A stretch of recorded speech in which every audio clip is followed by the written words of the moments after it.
നമുക്ക് അല്പസമയം ദൈവസന്നിധിയിൽ വളരെ ശ്രദ്ധയോടുകൂടെ ദൈവസന്നിധിയിൽ നിൽക്കാം. ഈ 77-ാം സങ്കീർത്തനം വളരെ അനുഗ്രഹിക്കപ്പെട്ട ഒരു സങ്കീർത്തനമാണ്. 77-ാം സങ്കീർത്തനം എഴുതിയത് ആസാഫാണ്. ഇതിൻ്റെ മുകളിലുള്ള ഹെഡിങ്ങിൽ തന്നെ നമുക്ക് കാണാൻ കഴിയും. യദൂദൂൻ രാഗത്തിലാണ് ഈ സങ്കീർത്തനം എഴുതിയിട്ടുള്ളത്. യദൂദൂൻ എന്ന് പറയുന്ന ഒരു വ്യക്തി ആസാഫിനെ പോലൊരു സംഗീതജ്ഞനായിരുന്നു അദ്ദേഹവും. ഇത് എഴുതിയ സാഹചര്യം വ്യക്തമല്ല, എന്നാൽ എഴുതിയ സാഹചര്യം ഇപ്രകാരമാണ് അതിനെക്കുറിച്ച് പറയുന്നത്. താൻ വ്യക്തിപരമായ ചില മനക്ലേശങ്ങളിലൂടെ കടന്നുപോയ സന്ദർഭത്തിൽ താൻ എഴുതിയ ഒരു സങ്കീർത്തനമാണ് 77-ാം സങ്കീർത്തനം. ഇതിനോടനുബന്ധമായി ഈ വാക്കുകൾ തന്നെ ഈ 77-ാം സങ്കീർത്തനത്തിൽ എഴുതിയിരിക്കുന്ന അനേക വാക്കുകൾ 73-ാം സങ്കീർത്തനത്തിലും ഹബക്കൂക്ക് പ്രവചനത്തിലും രേഖപ്പെടുത്തിയിട്ടുണ്ട്. അതേ പല വാചകങ്ങളും അതിനകത്തൂടെ രേഖപ്പെടുത്തിയിട്ടുണ്ട്. ഈ 3 കാര്യങ്ങളും സാമ്യമുള്ളതാണ്. 77-ാം സങ്കീർത്തനം, 73-ാം സങ്കീർത്തനം, ഹബക്കൂക്കിൻ്റെ പ്രവചനം. ഇത് 3ഉം ഏകദേശം സാമ്യമുള്ള വാക്കുകളാണ്, വചനങ്ങളാണ്. അപ്പോൾ ഈ 77-ാം സങ്കീർത്തനത്തിൽ അനവധി കഷ്ടങ്ങളിലൂടെയൊക്കെ കടന്നുപോയ ഭക്തൻ പറയുകയാണ്, താൻ എഴുതിയ പാട്ടിൻ്റെ ഈരടികളാണ് 77-ാം സങ്കീർത്തനം. തൻ്റെ ജീവിതത്തിൽ കഷ്ടങ്ങളൊക്കെ കടന്നു വന്നപ്പോൾ താൻ പകച്ചു പോകാതെ, ക്ഷീണിച്ചു പോകാതെ കർത്താവിൽ ആശ്രയിച്ചു. 73-ാം സങ്കീർത്തനത്തിൽ ആസാഫും താൻ കഷ്ടങ്ങളിലൂടെയൊക്കെ കടന്നുപോയപ്പോൾ ദുഷ്ടന്മാരുടെ ഉയർച്ച കണ്ടിട്ട് താൻ വളരെ ഭാരപ്പെട്ട് നിരാശപ്പെട്ട് ദൈവസന്നിധിയിൽ ചെന്നപ്പോൾ മനസ്സിലായി അവരൊക്കെ വഴുവഴുപ്പിൽ നിൽക്കുന്നു, എന്നാൽ കർത്താവ് എൻ്റെ വലം കൈക്ക് പിടിച്ചിട്ടുണ്ടെന്ന് ആസാഫിന് മനസ്സിലായി. ഹബക്കൂക്ക് പ്രവചനത്തിലും അയ്യം വിളിക്കുകയാണ്. ഹബക്കൂക്ക് കഷ്ടങ്ങളും വേദനകളും ദേശത്തിൻ്റെ ആ പാപം കണ്ടിട്ട്, ദേശത്തിൻ്റെ ആ തകർച്ച കണ്ടിട്ട് താൻ കൊത്തളങ്ങളിൽ നിന്ന് അയ്യം വിളിക്കുകയാണ്. അപ്പോൾ ഹബക്കൂക്ക് പ്രവചനത്തിന് ഇപ്രകാരം കാണാൻ കഴിയും. ദർശനത്തിനൊരു അവധി വെച്ചിരിക്കുന്നത് സമാപ്തിയിലേക്ക് ബന്ധപ്പെടുന്നു, അത് വരും നിശ്ചയം. താൻ പ്രാർത്ഥിച്ചപ്പോൾ തനിക്ക് കിട്ടിയ വെളിപ്പാടാണതാണ്. അങ്ങനെ അതിനോടനുബന്ധിച്ച് 77-ാം സങ്കീർത്തനത്തിലും ഈ സങ്കീർത്തനക്കാരൻ വളരെ വിഷമിച്ച് ഭാരപ്പെട്ട് ദൈവത്തോട് ഒത്തിരി ചോദ്യങ്ങളൊക്കെ ചോദിക്കുക. ദൈവമേ, എനിക്കൊരു ഉത്തരം കിട്ടുമോ? എൻ്റെ ജീവിതത്തിൽ ഒരു വിടുതൽ നടക്കുമോ? എൻ്റെ വഴികളൊക്കെ അടഞ്ഞോ? ഇനിയൊരു നന്മയുണ്ടാകത്തില്ലേ? അവിടെ കാണാൻ കഴിയുന്നു, നീ എൻ്റെ കണ്ണിനുറക്കം തടുത്തിരിക്കുന്നു, സംസാരിക്കുവാൻ കഴിയാതെ വണ്ണം ഞാൻ വ്യാകുലപ്പെട്ടിരിക്കുന്നു. ഞാൻ പൂർവ്വ ദിവസങ്ങളെയും പണ്ടത്തെ സംവത്സരങ്ങളെയും വിചാരിക്കുന്നു. എൻ്റെ ഹൃദയം കൊണ്ട് ഞാൻ ധ്യാനിക്കുന്നു, എൻ്റെ ആത്മാവും ശോധന കഴിക്കുന്നു. കർത്താവ് എന്നേക്കും എന്നെ തള്ളിക്കളയുമോ? അവൻ ഇനി ഒരിക്കലും അനുകൂലമായിരിക്കില്ലോ. അവൻ്റെ ദയ സദാകാലത്തെയും പോയിപ്പോയോ? അവൻ്റെ സംവത്സരം, അവൻ്റെ വാഗ്ദാനം തലമുറ തലമുറയോളം ഇല്ലാതായിപ്പോയോ? ഇങ്ങനെ അനവധി ചോദ്യങ്ങൾ ചോദിക്കുകയാണ് ദൈവത്തോട്. ദൈവത്തിൻ്റെ പ്രവൃത്തിയെ ചോദിക്കുകയാണ്. 77-ാം സങ്കീർത്തനത്തിൻ്റെ 10-ാം വാക്യത്തിൽ വന്നപ്പോൾ ഈ സങ്കീർത്തനക്കാരൻ്റെ മനോഭാവത്തിന് മാറ്റം വന്നു. അവിടെ എഴുതിയിരിക്കുന്നത് 10-ാം വാക്യത്തിൽ നമുക്ക് കാണാൻ കഴിയും, താൻ കഷ്ടത്തിലൂടെ, അല്ലെങ്കിൽ തനിക്ക് അവിടെ കാണാൻ കഴിയും 10-ാം വാക്യത്തിൽ, 77-ാം സങ്കീർത്തനത്തിൻ്റെ 10-ാം വാക്യത്തിൽ, എന്നാൽ അത് എൻ്റെ കഷ്ടതയാകുന്നു. കഷ്ടത എന്ന് പറഞ്ഞിരിക്കുന്ന വാക്കിന് തർജ്ജമ ചെയ്തിരിക്കുന്നത് ബലഹീനത എന്നാണ്. ബലഹീനത, അതെൻ്റെ ഒരു ബലഹീനതയാണ്. കാരണം എന്തെങ്കിലും ഒരു വിഷയങ്ങൾ, പ്രശ്നങ്ങൾ വരുമ്പോൾ ദൈവത്തെ ചോദ്യം ചെയ്യുക, ദൈവത്തോട് ചോദ്യം ചെയ്യുക. ഇനിയൊരു വിടുതൽ നടക്കുമോ? ഇനിയൊരു നന്മയുണ്ടാകുമോ? ഇനിയൊരു ഉയർച്ച ഉണ്ടാകുമോ? ചില വ്യക്തികൾ അങ്ങനെ ചോദിക്കുന്നത് നിങ്ങൾ കേട്ടിട്ടില്ലേ? ഒരു കഷ്ടതയും പ്രയാസവും ഉണ്ടാകുമ്പോൾ ദൈവത്തെ ചോദ്യം ചെയ്യും, എന്നൊരു നന്മയുണ്ടാകാനാ, ഇനി എന്നൊരു ഉയർച്ച ഉണ്ടാകാനാ, എന്ന് കാര്യങ്ങൾ നടക്കും?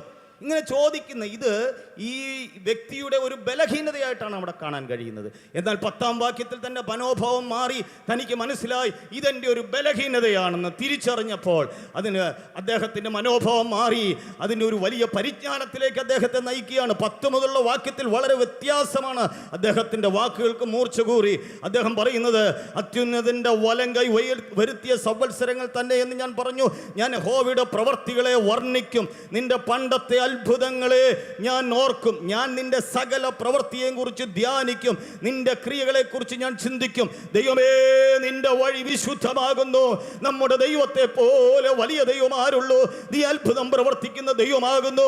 നിന്റെ ബലത്തെ നീ ജാതികളുടെ ഇടയിൽ വെളിപ്പെടുത്തിയിരിക്കുന്നു.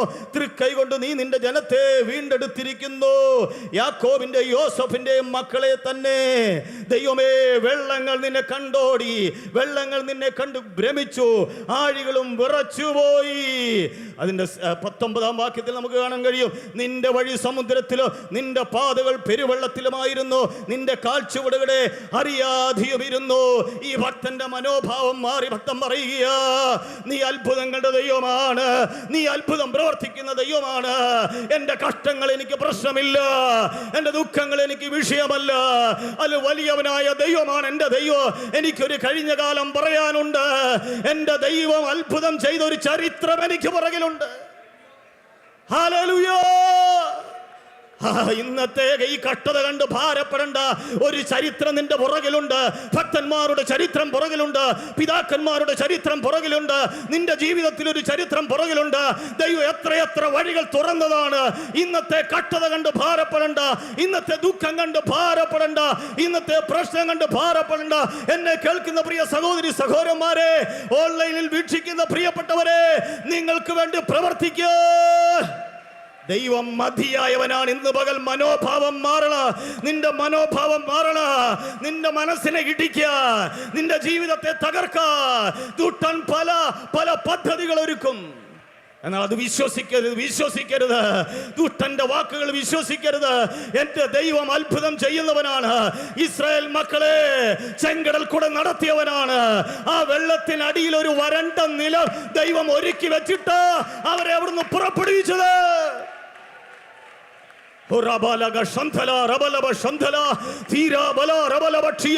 നീ കാണാത്തൊരു പാത അതിന്റെ അടിയിലുണ്ട്. ഇന്ന് നിന്റെ നഗ്ന നേത്രങ്ങൾ കൊണ്ട് ഒരു ചെങ്കടലാണ് കാണുന്നതെങ്കിലും അതിന്റെ അടിയിൽ ഒരു വരണ്ട പാതയുണ്ട്.